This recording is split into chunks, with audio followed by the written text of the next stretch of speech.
You've obviously got a lot of air miles under your belt, been to a lot of fights. What are the fights that really stand out in your memory? I know there must be probably more than you care to remember, but which are the ones that really sort of stick in the memory?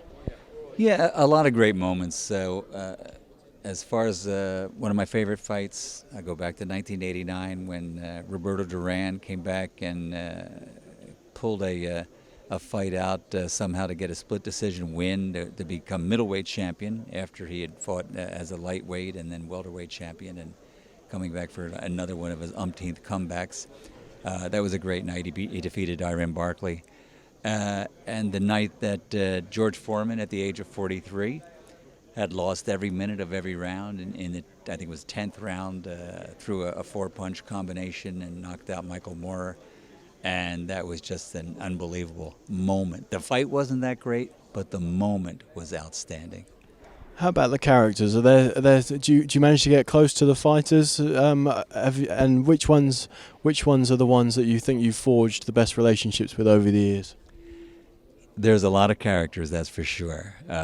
Not just inside the ring, but outside the ring too. Of course, there's the legendary Don King, who can always be counted on for, being, verbal and just exciting to be around. As far as fighters, I knew Mike Tyson at the age of 19 years old winning the undisputed heavyweight championship. Evander Holyfield, watching him go from the Olympics to being the undisputed cruiserweight world champion to being a five-time heavyweight champion and announcing most of his fights. And for the last 8-9 consecutive years, I've done all of the Klitschko fights. And, many fights here in the UK with Prince Nazim, Ricky Hatton, Joe Calzaghe, Lennox Lewis, so many great moments for me here in the UK. So, I've met a lot of wonderful people. You're talking about 30 years worth of work, so there's a lot of names and a lot of people there. Those Ricky Hatton nights in Las Vegas, I mean, what were they like? They were great, and what really made them great, and it happened with all the British fighters that I've announced at that level and just mentioned, when they came to the States and fought, thousands of British fans would be there, and I think that's what makes, from my way of seeing everything, the British fans have to be recognized as not just the most enthusiastic, but the most loyal too. They travel, they follow their fan favorites, and I've always appreciated that. And I've never seen that with any other nationality. You mentioned Evander Holyfield, not specifically about Evander, but as you know, this is a very hard, unforgiving sport, and a lot of fighters end up very hard up, and some physically hurt, unfortunately.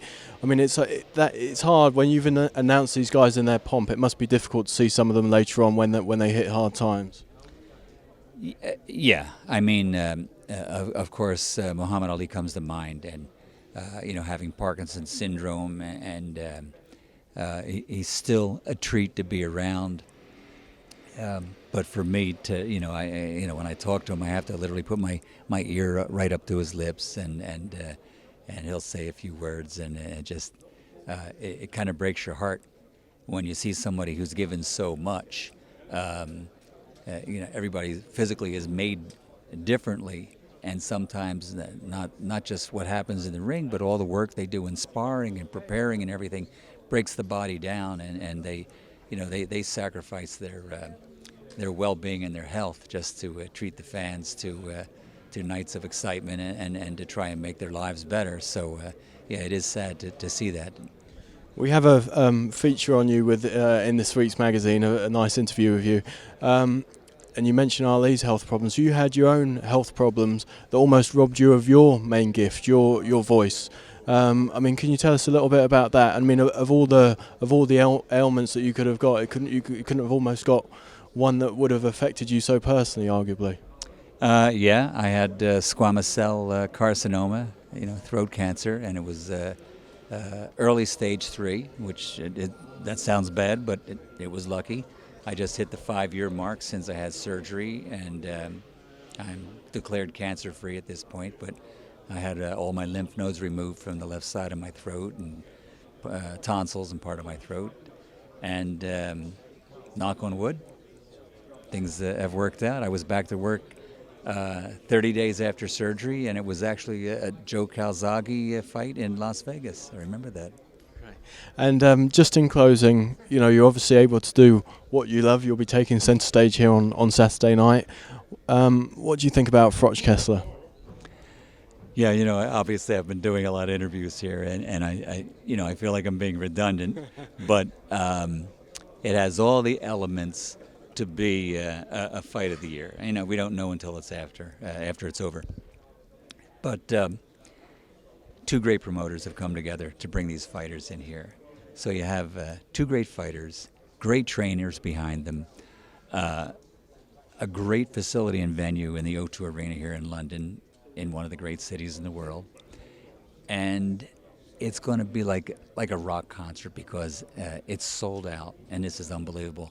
3-4 hours in one day, 3 months before the fight. As soon as it was announced and they put the tickets on sale, that's unheard of. I mean, it's just an amazing atmosphere. It's going to be electric. It's going to be exciting, and it's going to be like a Rolling Stones concert, except Mick Jagger and the other Stones might just be sitting at ringside instead of being on the stage. So it's going to be very exciting.